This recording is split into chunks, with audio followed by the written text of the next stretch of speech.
हैं। इस वक्त एक बड़ी खबर यह है कि ईरान के राष्ट्रपति मसूद पेजेश्कियान ने उन्होंने चेतावनी दी है। मसूद पेजेश्कियान ने कहा है कि इजराइल के हमलों के बावजूद ईरान चुप नहीं बैठेगा, इजराइल को जोरदार जवाब दिया जाएगा। इजराइल को इसके लिए पछताना पड़ेगा जो हमला उसने ईरान पर किया है। इजराइल पर उन्होंने आरोप लगाया कि उसने अंतर्राष्ट्रीय नियमों का सरासर उल्लंघन किया है।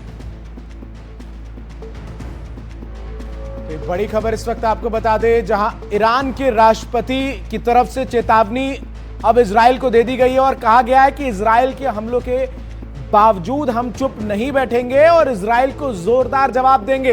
इजराइल को पछताना पड़ेगा, इजराइल ने अंतर्राष्ट्रीय नियमों का उल्लंघन किया है। यह सीधे तौर पर चेतावनी है। देखना अहम होगा कि इस चेतावनी के बाद कितना कुछ एक्शन में जो इजराइल के ऊपर ईरान है वो नजर आता है और किस तरीके से ये जो स्थिति इस वक्त है वो क्या फुल ब्लोन आउट वॉर की तरफ निकलती है या नहीं। This vicious act, which is against every international law, once again indicates the vicious, bloodthirsty nature of the Zionist regime, which its nature is based on occupation, child killing, and aggression. Last night, aggression against Iran showed to the entire nation that the righteousness of the Islamic Republic of Iran for years, that aggression and crime are synonymous with the nature of the Israeli regime.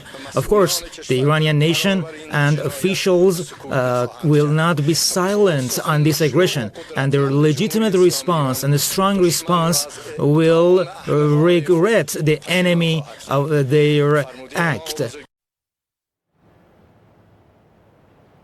जी, हमारे साथ हमारे सभी मेहमान, हमारे reporter मौजूद हैं। Uma, Trump ने Iran को धमकी दी है कि मैंने बार बार ईरान को समझाने की कोशिश की, समझौते के कई मौके दिए हैं, लेकिन ईरान ने ये बात नहीं समझी और अब वो सख्त शब्दों में समझा रहे हैं कि डील कर लें, लेकिन फिर भी वो नहीं कर पाए। ट्रंप कह रहे हैं कि मैंने साफ कहा था कि अमेरिका के पास दुनिया की सबसे घातक सैन्य शक्ति है, सीधे सीधे धमका रहे थे, और इजराइल के पास बड़ी संख्या में हथियार हैं और वो जानते हैं कि इन्हें कैसे इस्तेमाल करना है। तो ट्रंप की इन बातों को आप कोई डिप्लोमेटिक बात मान रहे हैं या सीधे सीधे ईरान को धमकाना है?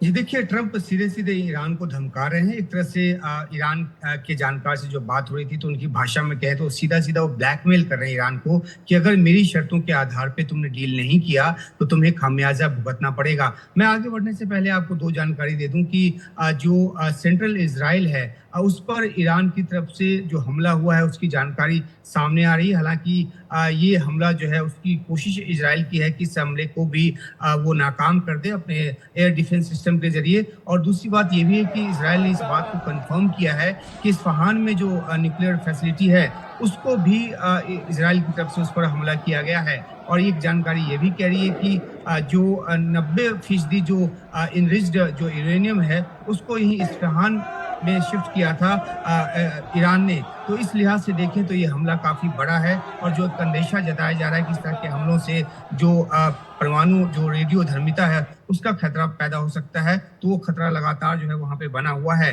जहां तक अमेरिका की हम बात कर रहे हैं तो अमेरिका लगातार जो है वो दबाव बनाता रहा है। हालांकि ईरान की तरफ से ये कहा जाता रहा है कि जो 2016 में JCPOA हुआ था उससे ट्रंप के राष्ट्रपति रहते ही 2018 में वो बाहर निकले थे और इसका दारोमदार उनके ऊपर है। और अब जब अगर डील चाहिए तो वो ईरान जिस हिसाब से चाहता है उस हिसाब से डील हो, जबकि जो ट्रंप हैं वो अपनी शर्तों के साथ अड़े हुए हैं और वो जो सैंक्शंस हैं ईरान पर वो हटाने के मद्देनजर ज्यादा कड़ी शर्तों के साथ इस डील को चाहते हैं, जिसके लिए कि ईरान तैयार नहीं है और ओमान की मध्यस्थता में जो बातचीत हो रही है वो किसी नतीजे तक नहीं पहुंची है। तो अगर ट्रंप के पोस्ट की जो भाषा देखें तो साफ तौर पे वो धमकाते नजर आ रहे हैं और कहते नजर आ रहे हैं कि अगर डील नहीं किया तो ज्यादा खामियाजा उठाना पड़ेगा। तो एक तरफ बेशक अमेरिका ये कह रहा हो कि उसका हाथ नहीं है, वो सीधे तौर पे इस हमले में शामिल नहीं है जो इजराइल की तरफ से किया जा रहा है, लेकिन साफ तौर पे जो भाषा है वो बताती है कि